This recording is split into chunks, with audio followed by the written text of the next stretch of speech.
আসসালামু আলাইকুম ওয়া রাহমাতুল্লাহ। জ্যৈষ্ঠী আষাঢ় মাসে ভেন্ডি লাগালে ভেন্ডির বীজ দামি বীজ নিতে হবে। ভেন্ডির বীজ 250 টাকা শ, যে বীজটা ওই বীজ নেওয়া উত্তম।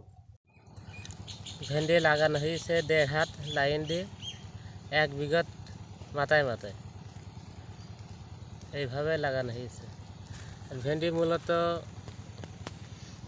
প্রতিদিনই পানি হচ্ছে। ভেন্ডির বয়স আজকে 26 দিন। শ্রাবণের 3 তারিখে ভেন্ডি লাগানো হয়েছে।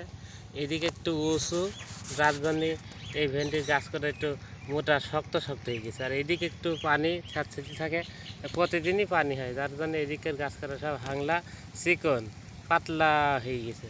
যাই হোক, এই জ্যৈষ্ঠ মাসের 15ই ভেন্ডি লাগালে 45 দিন পরে ধরে, মানে শ্রাবণের প্রথমটি দেখা যায়।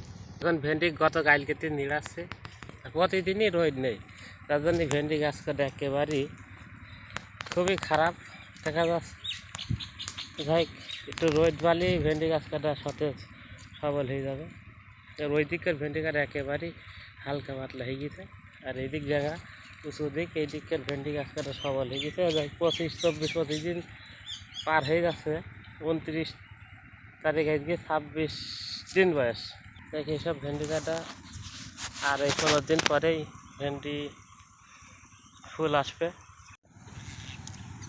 এই সময়টাই ভেন্ডি লাগালে সবজি ক্ষেত সব নষ্ট করি, ধান লাগিয়ে ফেলে মানুষ, এবং নিচু জায়গায় সব ক্ষেত নষ্ট হয়ে যায়, সবজি ক্ষেত নষ্ট হয়ে যায়, যার জন্যে সবজির দাম হয়।